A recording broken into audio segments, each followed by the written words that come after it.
Welcome. I'm Steph, an intuitive hypnotist from Quebec, Canada. I'm Julie, a past life regression hypnotist and Reiki healer from Wisconsin. And together, we are the Soulful Mystics.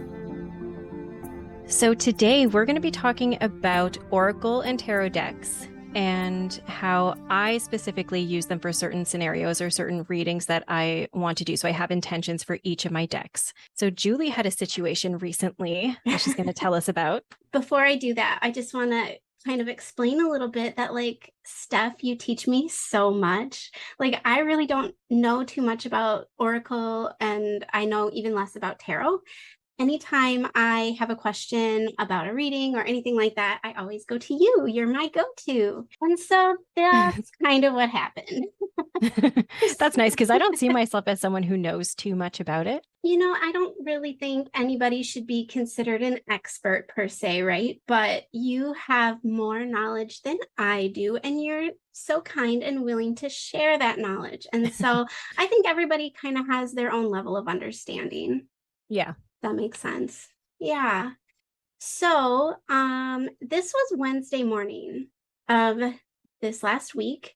My son was going on his first trip on his own to go visit a friend, his first time flying alone. So Wednesday morning, I woke up and I was not feeling good. Like, I was very nauseous. I was very emotional. I was nervous about him being on his own and all of that, right? Trying to follow my intuition, I just kind of had the thought, like, well, you should just pull some cards, just, you know, make sure this is the right move and blah, blah, blah. And so that's what I did.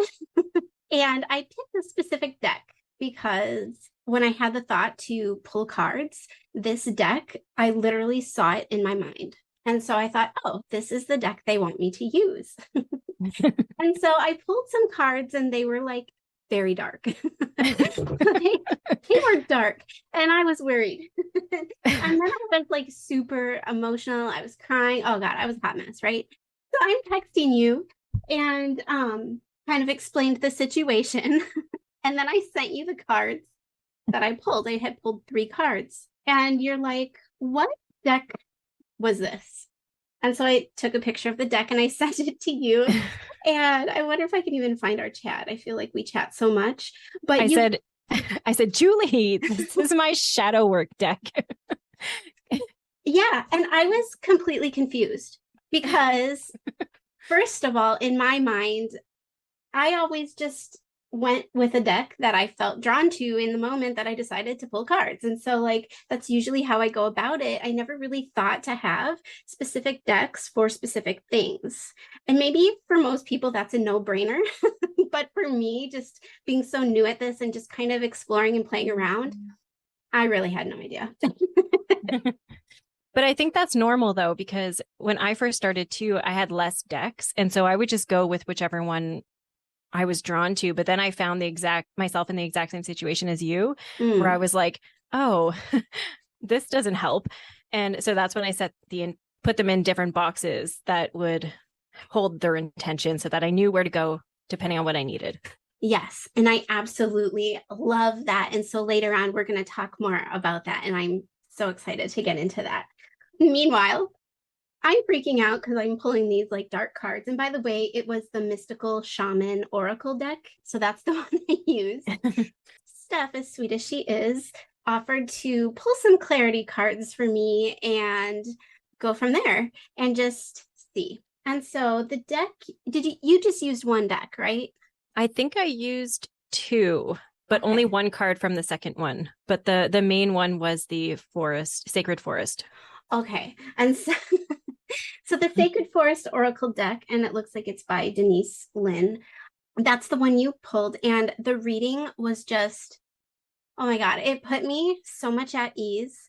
And so you pulled these cards and you're like, nothing, like there was one card in there, you're like, nothing bad can come in a reading when this card is pulled. It was just so much about how good this trip was going to be for my son and this and that. And then you said, I have a woman coming through because stuff is just magical. Like, okay, I would really love to know who she is if you're able to. And so you said she wanted you to do some automatic writing. And so that's what you did, right? The reading, it was just beautiful. Basically, like my spirit guides had said that, or was it my grandma? Oh shit, I gotta go look.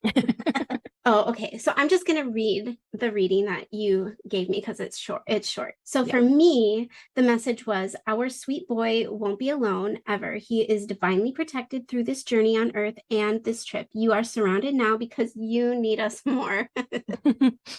I was really a hot mess that morning. The one who's always saying, oh, I'm not emotional. Oh, yes, when it's my son.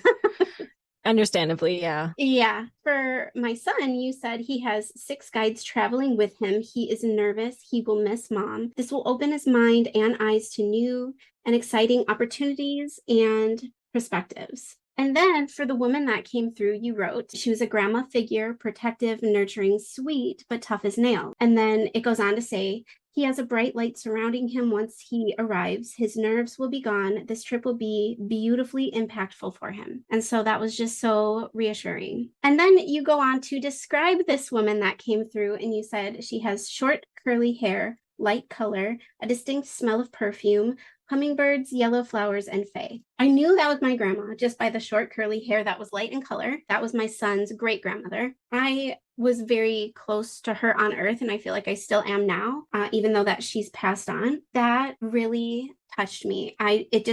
I felt so peaceful after that reading, and it was something that was so easy and natural to you to just do, like, okay, let's make sense out of this. And I was like on the verge of a panic attack. And it totally just brought so much peace to me. So I'm so grateful to you for doing that for me. So thank you.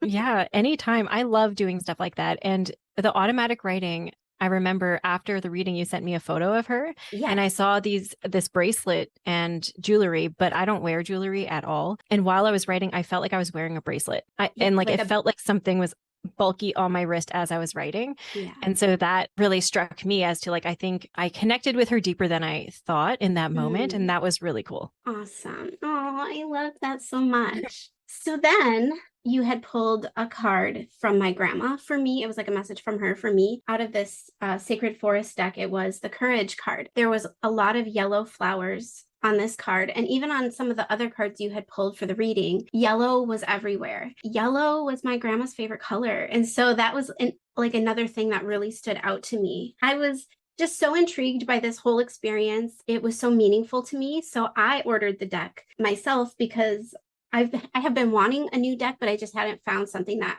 I really felt I connected with until this one. Yeah. I got the deck yesterday. And I was so excited to play with it and explore it. I, just started playing with it, and I pulled one card, and it was New Beginnings. And it was one of the exact same cards that you had pulled for me days earlier. Yeah. And so I start shuffling again, and another card flies right out. And it was the Courage card, the card that my grandma had you pull for me. There's really something to this, right? Yeah. And in talking with you and the different ways to use different decks and kind of how to have that specific intention behind them really spoke to me in that moment. And I just knew this is my connection to spirit. This is how I'm going to use this deck. And not only just spirit, but to my grandmother as well. And so that is really something that is precious to me. I love how my grandma was part of that. I feel the series of events from when I pulled the cards from that mystical shaman oracle deck. And I was so confused about that because I was like, I literally saw it in my mind. So I thought that was the one I was supposed to use, trying to follow my intuition. And then looking back on the situation, if I didn't pull from that deck, I probably wouldn't have reached out to you for help. Yeah. I probably wouldn't have been able to connect to my grandma in the way that you did because I haven't been able to do that. I know all of this whole thing just kind of fell into place the way it was supposed to. Another thing that stands out too is I've talked about mediumship and am I a medium? I don't know if I'm a medium, that kind of thing. I have a lot of magical friends who are psychics and mediums, and they've told me that I'm a medium, and I just didn't really believe it. And one of them, we actually went to a group reading together, and on the way she had mentioned, why don't you start using cards to connect to spirit? And at that time, I don't even think I had any decks, or maybe just one at the time. So I was so new to it. And I was like, does that really happen? Like, is that how it works? Just so naive and like really not having a clue. That's kind of my story with what happened that led to you teaching me so much and now sharing that knowledge with everyone else. Yeah. Like you said, your intuition was spot on, that you had to pull from that deck because that deck I don't use very often. So I didn't recognize the pictures. The pictures are beautiful, but they have I don't know, like a vibe to it. And that vibe really helps with shadow work in my experience. But when you're trying to pull something to ease your soul, it's not the not the best deck. So it really did work out perfectly, because when I chose the Forest Oracle, or the Sacred Forest Oracle for you, I use that one a lot, but it's not my one go-to. So I really believe that she orchestrated that entire thing to get you to believe in yourself as a medium, because you pulling the exact same cards that I pulled really just proves that she's trying to tell you, you could do this. Let's do this. Yeah. I'm so grateful for that experience, because now I feel like that self-doubt is kind of slipping away. Can't make this shit up. I mean, you really can't. I mean, I have no choice but to trust it at this point. Yeah. Yeah. That's exactly what she wanted to portray for you, and Yeah. for you to figure it out on your own, which is exactly what happened when you drew those two cards. Yeah. So the way that I do it is basically I choose a deck, I see how it makes me feel, and I put it into, at first I used to put them into boxes. So I would decorate a box as like my shadow box. And then also I called it my angel box, because the cards that I had that I used for them were all about angels. Now that I have so many decks, I have a past life reading deck that I'm going to use for Julie today. Ooh, and I can't wait. Not just a deck. There's four decks that I use for those readings, and they really just help me portray the life. So I use the Sacred Traveler Oracle cards. So this one tells me about the journey, one or a few significant journeys that this past life wants to tell you about. Oracle of the Hidden Worlds. Ooh. Yeah. So this one tells me about maybe a time and a place, or the kind of soul that you were in that past life. And this is the tarot deck that I use. It's called the Akashic Tarot. Oh, wow. Yeah, I'll Very put all cool. the names and the authors in the description. And then this one, the Life Purpose, which you will not be able to find anywhere because it's from Doreen Virtue, unfortunately. Love this deck, but you can't find them anywhere because she removed them all from the market. Oh, wow. Yeah, so she changed her spiritual views and decided that she wanted all of her decks removed. But I love this one because it's all about life purposes, jobs, talents, gifts, that kind of thing. So I use that to discover what you did in a past life. Yeah. So really the way that I do it is I focus on what I need in that moment. So if I'm in a really good place and I want to do shadow work, I will use the Shaman's Oracle deck. And I have another deck called the Dark Mirror. Ooh, that one is scary looking. It is pretty scary. Let me But the Dark Mirror, I mean, that means a lot. This deck has, plus with the Shaman's Oracle deck, it really helped bring a lot of things that I was dealing with to light. So you do have to do it when you're in a good state of mind that you just want to mindfully and intentionally work on yourself. Trying to find I love that stuff. Really, it really does, it has its benefits to work on with those cards for sure. Yeah. So if you're feeling anxious, I would go towards a deck that was more lighthearted, so that the answers that you get make you feel more at ease. Yeah, that makes a lot of sense. Yeah. I know you're doing the past life reading for me in a few minutes, and you have specific decks you use for that. But do you just hold the deck and see if it feels right? Or do you use a pendulum to choose? Or how exactly do you do that? Because I just look at my 7 decks and I pick one that I want to work with, and that's that. So it really depends on the question that the person has for me. So, or if I'm just doing a general reading, I have this easy to access little box here that maybe we'll put this on YouTube or something where people can see what I'm doing. But oh, wow. Yeah. So these are 8 of my general go-tos. And so if I'm choosing one, I'll generally use my left hand, because your left hand is easier for intuition. Okay. And I'll just pick whichever one that I'm feeling if it's a general reading. And if I'm doing a reading for someone who I don't know too much, I'll use my goddess power. Mm-hmm.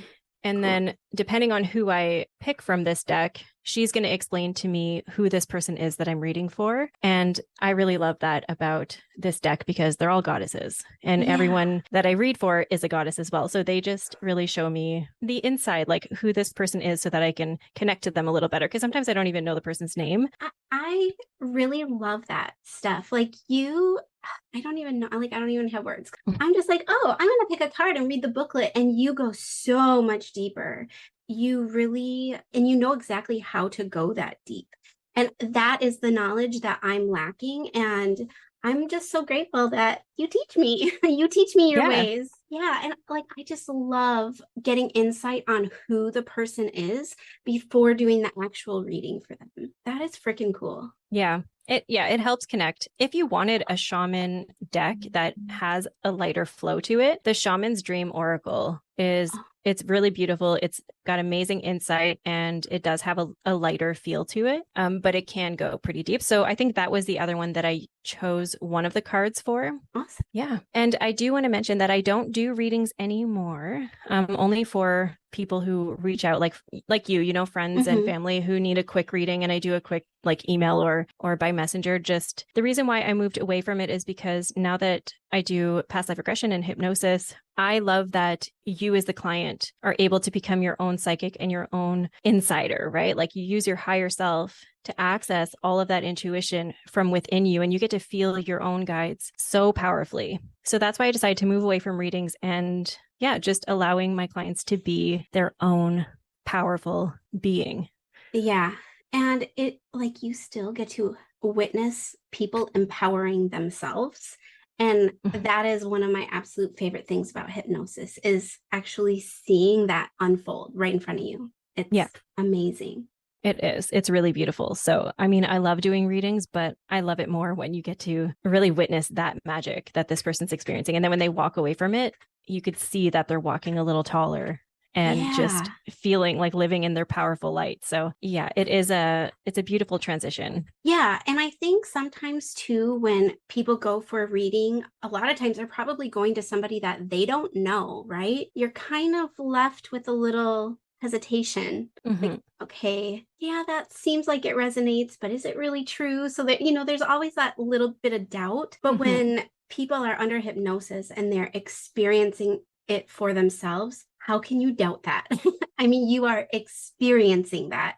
Yeah. And so that is super cool. It is. Okay. So I'm going to, do you just want to do like a past life that relates to you today? Yeah. Unless you have something specific.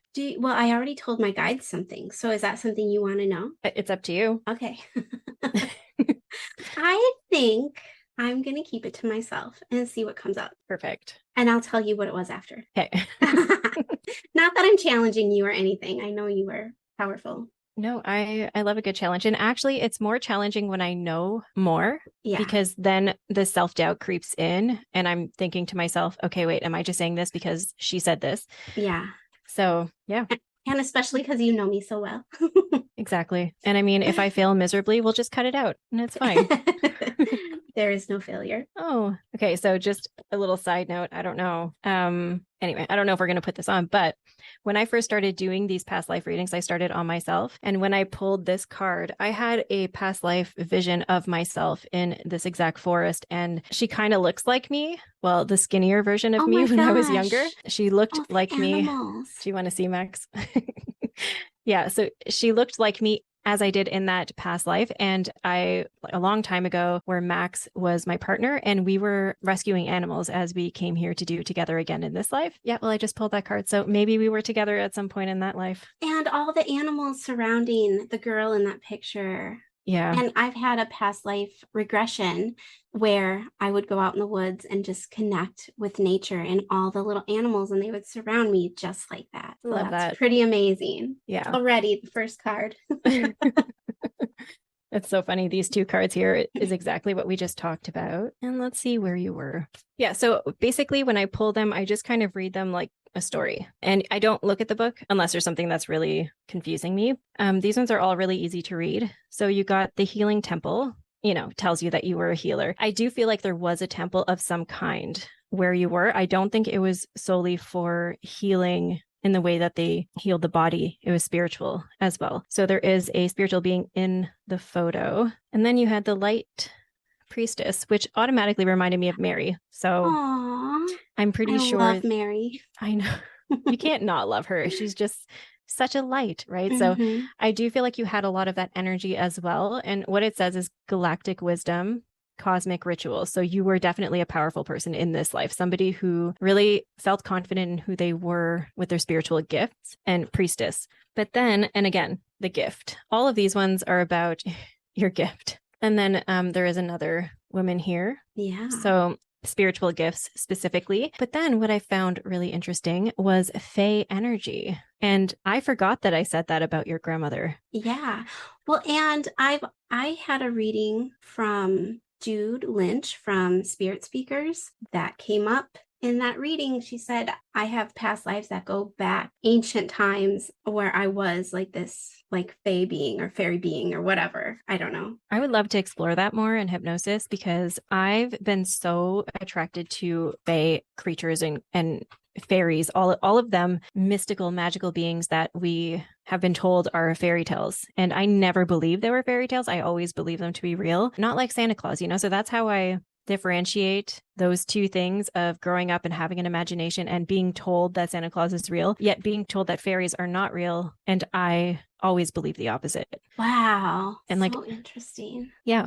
And I would love to explore that, by the way. So yes, yeah, let's. we have to. Yeah. Okay. So first off, we have the King of Scrolls. And scrolls, if you look at the scroll that he has, that's all about messages. Oh. Right. So he has one scroll, it's rolled up. There's two scrolls down here. One is open. So what this means to tell me is that in this past life that we're experiencing now, you had many gifts relating to you in this life. You have unleashed one. Oh, because that's what the open scroll means. Yeah. The open scroll means it's open knowledge. It's something that you've experienced. So there's still at least 3 that are very big and very impactful that you are going to be opening in this lifetime as Julie. Holy shit. I just keep hearing like, unleash the hounds. Yeah, you see there's a yellow butterfly up here. That's grandma. That's my sign for her. Oh Yep. my gosh. She is so part of this. For sure. And I do feel like as soon as I looked at this, I felt and saw your new home, your new property. Aww. And you did send me photos today. And I knew that there would be a reason for it. And I do sense that these gifts are going to be opening on that property. And I feel like you have lived on that property before, or it was because she lived there. It could be, you know, somewhere close to it, or, you know, years ago, like other lifetimes, you had either crossed paths on the ground before there. Mm-hmm. There's just something relating you strongly, connecting you to that place. And you are going to be unleashing those gifts when you're there, because it is going to unlock your intuition in relation to this past life. Wow. So the reason I said that there's a minimum of 3 that are unopened is because the 8 of scrolls have 8 closed scrolls. Yeah. And there are animals. So I do believe that you're an animal communicator. Max is looking. Max is like intrigued. Do you want me to do one for you later, Max? Yeah. I was trying to telepathically communicate with Ava the other day. She kept wanting more treats, and I was trying to explain to her through my mind why more treats is not a good idea. I am dead serious though. I was trying to do this so hard. So fun story. When we lose power here a lot, during the last snowstorm or whatever it was, my partner was gone on a work trip and we lost power and I couldn't go anywhere because a tree had fallen on my car. And so I was stuck here. My phone didn't work. Okay. So it's not even like I had battery left and I could use my phone or anything. I was just me and the dogs. And I tried to hypnotize my dogs. Did it work? Well, they were sleeping, but I wanted them to tell me, like, give me telepathic insight into a past life that they had, or Binks. I was like, who were the people who had you before? Tell me, I will go find them and not give her back to them, but really just give them the finger and be like, you're a loss here, buddy. Yeah. Anyway, that's basically what I was telling her. But did it work? No, she didn't give me any insight. Yeah, Ava. Part of me wonders if she did understand or if she did get my message, because she stopped. So like what she does when she begs for treats is she'll literally jump up on me, put her like little paws on my chest, and just put her face directly in my face and just look at me. And so as soon as I was telling her, I'm like, no, it's too late. We got to go to bed soon. You're going to get an upset belly. You can't have any more treats tonight. You had too many because she had a bath that day. So she got extra treats already. And so I really went through this whole explanation. And then she backed off and went and laid down. And she never does that. But then she wouldn't look at me. So I would say, Ava, and she would just kind of like sit there, like pouty. And then so then I'm trying to, again, talk to her through my mind. And I'm like, you don't have to be mad at me. It's okay if you're upset. You know, there'll be more treats to be had tomorrow. It was a whole thing. That's funny. Well, you will be able to communicate with her more very soon. That's awesome. I don't think she'll ever accept not getting more treats, though, if she's anything like Binks. But yeah, she's very demanding. She's the sweetest little baby, but she's demanding. Yep, I feel you. All right. So, reaching your destiny, your light is shining brightly. Aww. So, I do believe you're bringing a lot of that light that you had in this past life forward with you in this life. You automatically shine brightly. So, the castle is in a bubble. And so, Yeah. I think the way that that makes me feel is you are kind of bubbling it up a little bit in order to allow other people to shine. But I think what this is telling you is if you pull in that energy that you had from this past life, the more you shine, the more they shine. And Ooh. you're bringing in that energy for sure. Wow. Miracles, expect the wondrous to emerge. I don't know what wondrous means, but I mean, wow. There's a genie here. How many times can I say wow during this? Well, the thing is, it all relates to each other because the next one is stepping into power. Oh my gosh. You are strong beyond measure. And so in this one, I do feel like you are, so I don't know about you, but I do feel like this little guy over here reminds me a little bit of Mason. Yeah. And so I feel like your ability to step into your power is going to be teaching him how to step into his, or it already has, and it's going to continue. And in this past life, that's what you did. I feel like you taught other people how to be their powerful, like higher self, how to bring that person forward. Oh my gosh. And that's exactly what we do in hypnosis. Yes, exactly. Holy shit. I'm on the right path then. You are. And for what you did in that past life and what that job or purpose is, what you brought forward with you and what you need to do in order to release it into your life as Julie. And honestly, like, I don't know if you saw me shuffle. I should have put my camera on it. Steph. It's oracle cards, Kay, and it says you're able to discern answers and guidance for yourself and others. You cannot make this shit up. No, and so that's what you did before. And in order to bring that gift forward in this life, you need to trust. Oh my gosh. So trust your feelings and dreams to guide your path. And I do feel like and she's holding a bubble, just so which relates to this one. Yeah. Oh my gosh. Right. So allowing yourself to shine so that you can help other people shine. And that's also related to hypnosis, right? Because by doing hypnosis and by sharing it on the podcast, like sharing your gifts and talents on the podcast, you're allowing other people to shine their light as well. And so are you.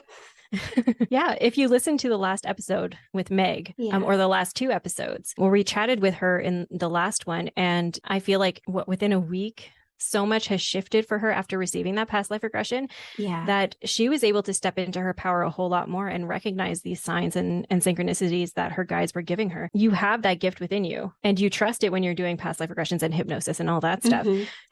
Now it's about that oracle giving yourself messages through decks that, connect to spirit. Like if you have this deck that's going to connect you to spirit. And so to summarize, you're a fairy light being who has come here to unleash a lot of the gifts that you learned along the way. And by doing that, you're going to be helping so many people unleash their own gifts and shine their light as well. That is amazing. So tell me what you asked. Well, I said a couple things. Obviously, I'm open to whatever is for my highest and greatest good. I would like more information on my mediumship abilities, what I'm supposed to do with that, how to strengthen that ability and use it in the best possible way, for the greatest good. And the other one was, or I'd like to know more about my life with Jason, my husband.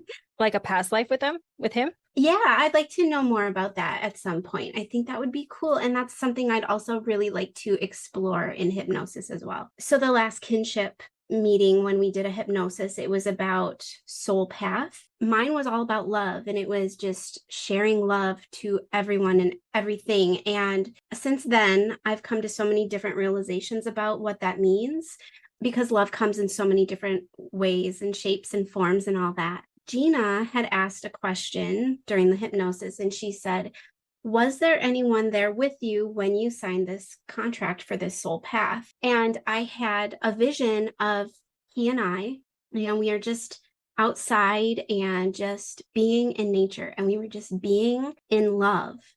And then the other night we went So I live close to the water. So we took a walk down there and we were sitting by the water on a swing and just looking out at the beauty that is and the sky and the clouds and the water and everything. That was that moment and how we were feeling in that moment was exactly what I saw in that hypnosis. So I saw it before it happened. Yeah, and that just makes me want to explore more because I know that he and I do have such a deep soul connection. In when I do my own past life regressions or like when you facilitate for me, I have a hard time recognizing people. Some people are super great at it. They can look someone in the eyes in their past life and see, and they know, like recognize their essence and just know exactly who that is in this current life. I've done that maybe once or twice, and it was my son both times. I've never seen my husband. And so I'm just curious. And maybe that's just another intention to do for hypnosis. I have a whole list. I know, we got to get on that. I know. So I just pulled 2 cards while you said that one, and I got these 2. The King of Roses, and what is the other one? Oh, the Queen of Keys. Wow. Yeah, so this is a tarot deck, and I don't remember what they transition to. Like roses might be fire, or the wands. I'm not sure. Okay. What I see here is him looking down at flowers that he's picked, and they're yellow flowers. They are. Yeah, he's surrounded by yellow flowers. Yeah. And he's outside in nature. And what I feel is like he's contemplating whether or not he wants to keep his status because he looks like he's in love. Yes, he does. And then I'm pretty sure you got the message that he's a coming because you look real happy. Yes. Yeah. So I don't know. I think we should explore it. Yeah. Because I think you've had many past lives together. I think it's and he probably did show up in those in those regressions. It's just that you either, not that you didn't recognize him, but that maybe the right questions weren't asked, or it wasn't meant to be that you, like, that wasn't a part of what you needed to know. But for sure. You can always go back to a lifetime and explore even more about it. So that's what's fun about hypnosis, is it's all about your intention and what you want to do. Absolutely. This has been so fun. And thank you so much. I'm so blown away. It is really fun. And if you wanted to look at other decks that I use, what's my Instagram handle? We'll post in the show notes, but I used to do deck collecting and took photos and posted on there. I think it's like Divine Deck Discovery or something. Yeah, Divine Deck Discovery is your Instagram. And that's it for today's episode. Until next time, stay curious.